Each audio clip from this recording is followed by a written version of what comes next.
प्रणाम। मैं प्रवीण पांडे और आप देखना शुरू कर चुके हैं पंडित जी। हमारा आज का विषय बहुत चर्चित विषय है नावाण मंत्र। अब ये प्रश्न उठेगा कि नावाण मंत्र में अब क्या बचा है गुरुजी?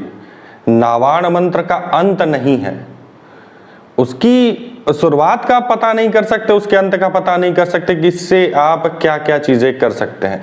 आज चूंकि हम जो नावाण मंत्र के विषय में बात करेंगे वो बात करेंगे कि अगर आपको महाकाली आपकी इष्ट हैं, आराध्य हैं और आप महाकाली की आराधना साधना करना चाहते हैं तो नावाण मंत्र से कैसे करें। माँ सरस्वती स्टूडेंट हैं, वकील हैं और भी ऐसे पेशे में जो लोग हैं तो वो लोग अगर माँ सरस्वती की साधना करना चाहें तो वो कैसे करेंगे। जिन्हें धन की आवश्यकता, आर्थिक स्थिति नहीं सही है, अगर वो महालक्ष्मी की प्राप्ति करना चाहते हैं, धन का आगमन चाहते हैं, अपनी आर्थिक स्थिति सुधारना चाहते हैं तो वो नावाण मंत्र से किस तरह से साधना करें। मंत्र में किस तरह से हम क्या करें कि हम महालक्ष्मी के लिए वो मंत्र पढ़ सकें, क्या करें कि हम महाकाली के लिए वो मंत्र पढ़ सकें, क्या करें कि वो मंत्र जो है महासरस्वती के लिए हो जाए। तो आज इन्हीं सब विषयों पर बहुत ही संक्षिप्त में, छोटे में हम बात करेंगे। चलिए बिना विलंब के वीडियो की शुरुआत करते हैं। हाँ, विस्तार में किसी और वीडियो में आज केवल मैं आपको जानकारी दूंगा कि महालक्ष्मी के लिए कौन सा मंत्र है, महासरस्वती के लिए कौन सा नावाण मंत्र है और माँ महाकाली के लिए कौन सा नावाण मंत्र है। इसमें विनियोग, ध्यान, न्यास और जो भी अन्य चीजें हैं वो हम बाद में डिस्कस करेंगे किसी और वीडियो में। आज हम केवल मंत्र के बारे में डिस्कस करेंगे कि मंत्र का जाप हमें कैसे करना चाहिए। तो बिना विलंब किए वीडियो की शुरुआत करते हैं। चलिए, आप सभी लोग नावाण मंत्र से तो अच्छे से परिचित होंगे ही होंगे। ऐंग ह्रीं क्लीं चामुंडाय विच्चय बहुचर्चित मंत्र है। इसमें असीमित शक्तियां समाहित हैं। जरूरत है तो केवल हमें जानने की कि कौन सी शक्तियां हैं, कैसे हम उसे प्राप्त कर सकते हैं, हम माँ की आराधना किस तरह से कर सकते हैं, जरूरत हमें ये जानने की है। मंत्र तो आपके पास है, ये अग्नि 5 मिसाइल रेडी है एकदम, बस इसे लॉन्च करने की आवश्यकता है। अब किस वेरिएंट में आप लॉन्च कर रहे हैं वो डिपेंड आप पे कर रहा है। देखिए, बहुत से लोगों का प्रश्न मेरे पास आता रहा है। इस विषय पे मैं पहले वीडियो नहीं बनाया था, आज तक एक भी वीडियो नहीं बनाया हूं। मुझे नहीं लगता है कि आप अगर पूरा का पूरा YouTube खंगाल डालेंगे तो 2 वीडियो से ज्यादा, 2 या 3 वीडियो से ज्यादा आपको इस संबंध में वीडियो मिलेगा। अगर आप महालक्ष्मी नावाण मंत्र सर्च करेंगे, मेरे ख्याल से मैंने भी सर्च करके देखा, आया नहीं। हो सकता है कि आज आ जाए, लेकिन लिमिटेड ही आएगा। तो फिलहाल हम बात कर रहे थे नावाण मंत्र की। नावाण मंत्र में अब सबसे पहले प्रमुख देवी 3 देवियां हैं इसमें। सबसे पहले हम बात करेंगे कि महासरस्वती के लिए अगर आपको जाप करना है तो नावाण मंत्र में आपको क्या हेर फेर करनी चाहिए। देखिए, जो स्टूडेंट हैं, नौकरी पेशा जो वकील हैं लोग, या जिनका वाद विवाद अक्सर होता रहता है,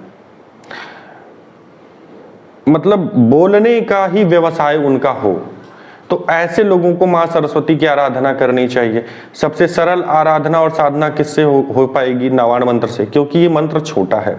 तो माँ सरस्वती के लिए नावाण मंत्र एकदम परफेक्ट है। ऐंग ह्रीं क्लीं चामुंडाय विच्चय, आपको इसी तरह से जाप करना है। बस हेर फेर क्या करना होगा कि जो आप विनियोग करते हैं, जो आप संकल्प करते हैं, सबसे पहले आप संकल्प करते हैं, संकल्प में हेर फेर होगी, संकल्प में कुछ चीजें ऐड ऑन होंगी, कुछ चीजें हटेंगी, विनियोग में कुछ चीजें ऐड हो जाएंगी, ठीक है। फिर उसके बाद आपका जो न्यास होगा उसमें कुछ चीजें ऐड हो जाएंगी, कुछ पुरानी चीजें हट जाएंगी। तो इस तरह से आप माँ सरस्वती का कर सकते हैं। माँ सरस्वती का कौन सा मंत्र है? नावाण मंत्र, ऐंग ह्रीं क्लीं चामुंडाय विच्चय। अब हम बात करेंगे कि माँ महाकाली अथवा माँ सरस्वती लक्ष्मी के बारे में बात कर लेते हैं।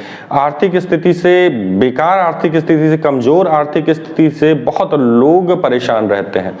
हमेशा आप लोगों का ये कहना होता है कि गुरुजी लक्ष्मी जी का कोई मंत्र बताइए, कोई साधना बताइए जिससे हम अपनी आर्थिक स्थिति में सुधार ला सकें। तो बिल्कुल मैं अपने शिष्यों को बताते रहा हूँ।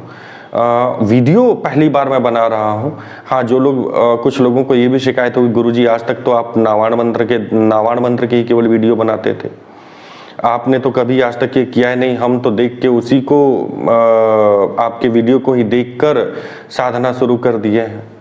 तो भाई देखिए, मैं अपने हर वीडियो में बोलता हूँ कि भाई वीडियो पे आपको कंटेंट मिल जाएगा, जानकारी मिल जाएगी, लेकिन पूर्ण जानकारी नहीं मिलेगी। डिपेंड इस पे रहता है कि आपकी सिचुएशन क्या है। आपकी जो सिचुएशन होगी उस सिचुएशन के हिसाब से ना आपको चीजें बताई जाएंगी, गाइड किया जाएगा। तो आपको एक रफली आइडिया पता चल सकता है वीडियो से।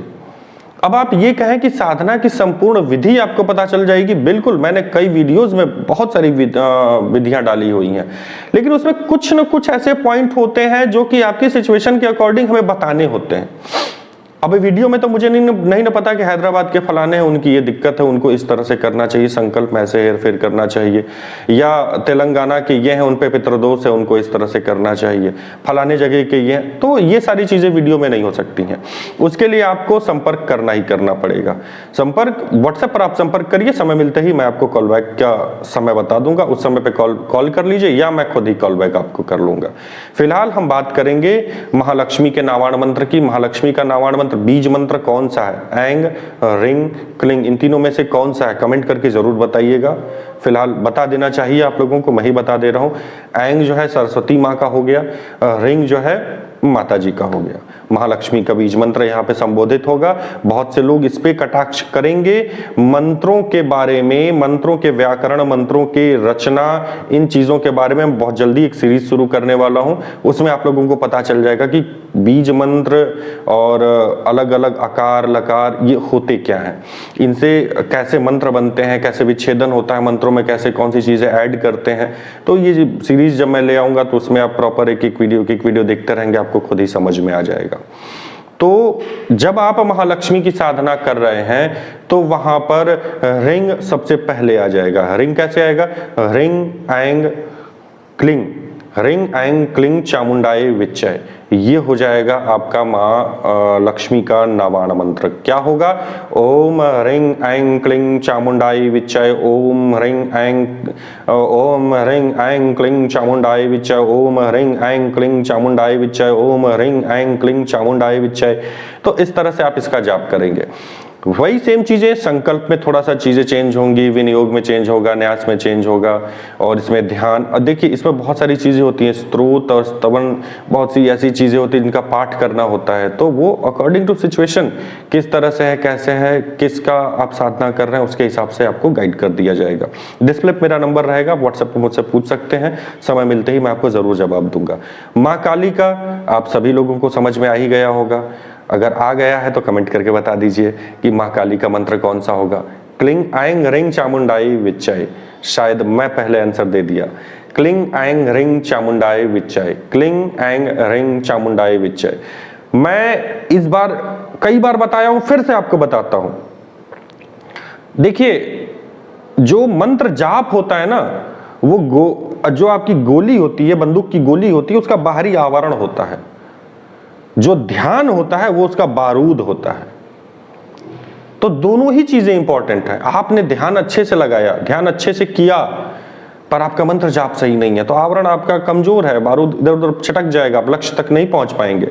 अगर आपने मंत्र जाप कायदे से किया, ध्यान नहीं किया, तो अंदर बारूद ही नहीं है, खाली गोली मार के करोगे क्या? कोई डरेगा भी नहीं उससे। तो दोनों ही चीजें बड़ी इंपॉर्टेंट है, इन दोनों को लेके चलना है। तीसरा नियम आता है ब्रह्मचर्य का। ये तीन चीजें आप पकड़ के चलेंगे ना, कोई भी साधना हो, सफलता आपको मिलनी ही मिलनी है, ये गारंटी है। जब देखिए आप ध्यान लगा सकते हैं, ध्यान कर सकते हैं, ध्यान पढ़ सकते हैं। ध्यान कई तरह से, माता का ध्यान करना है। अब जैसे जहि सुमरत सिद्धि होय, गणनायक करिवर वदन, करहु अनुग्रह सोय, बुद्धिरास सुगुण सदन, गजाननम। अब ये जो गणेश जी का है ध्यान मंत्र, और शिव जी के बहुत से कर्पूर गौरम करुणावतारम, फिर भगवान विष्णु के। तो ध्यान हम क्यों करते हैं? ध्यान इसलिए करते हैं कि केवल पढ़ के कोरा पूरम नहीं, कोटा पूरा करना है, ये इसलिए नहीं करते हैं। ध्यान हम इसलिए करते हैं कि वो छवि हमारे हृदय में वास कर जाए। जो ध्यान हम कर रहे हैं माँ का, शमशानालय, शमशान में वास करने वाली, तो वैसा चित्र आपके हृदय में बने, उसे ध्यान करना कहते हैं, ध्यान पढ़ना कहते हैं उसे। ध्यान ऐसे पढ़िए कि वो आपको समझ में आवे। ऐसा ध्यान करिए, ऐसा ध्यान नहीं कि अरे एकदम पौराणिक संस्कृत में हम बोल रहे हैं, हम तो बहुत बड़े आचार्य हो गए हैं और पता चला स का भी आपको अर्थ नहीं पता है। तो ध्यान वही करिए जिसका आपको अर्थ पता हो। जरूरी नहीं कि जो पंडित जी बता रहे हैं वही ध्यान करिए। ध्यान कुछ भी हो सकता है। ध्यान आप अपने शब्दों में बोल सकते हैं, हे अष्टभुजाओं वाली, हे माँ भवानी, शमशान में वास करने वाली। आपके आगे भैरवनाथ विचरण कर रहे होते हैं, हाथ में खप्पर ली है, एक हाथ में आप कटाक्ष ली हुई हैं। तो इस तरह से ध्यान कर लीजिए माता जी का, किसी भी तरह आप ध्यान करिए। ध्यान बहुत इंपॉर्टेंट है, फिर मंत्र जाप इंपॉर्टेंट है, उसके बाद ब्रह्मचर्य इंपॉर्टेंट है। इन तीनों में से कोई चीज गड़बड़ हुई ना तो सब गड़बड़। चलिए आज के लिए फिलहाल इतना ही, मिलते हैं फिर अगली वीडियो में, तब तक के लिए प्रणाम।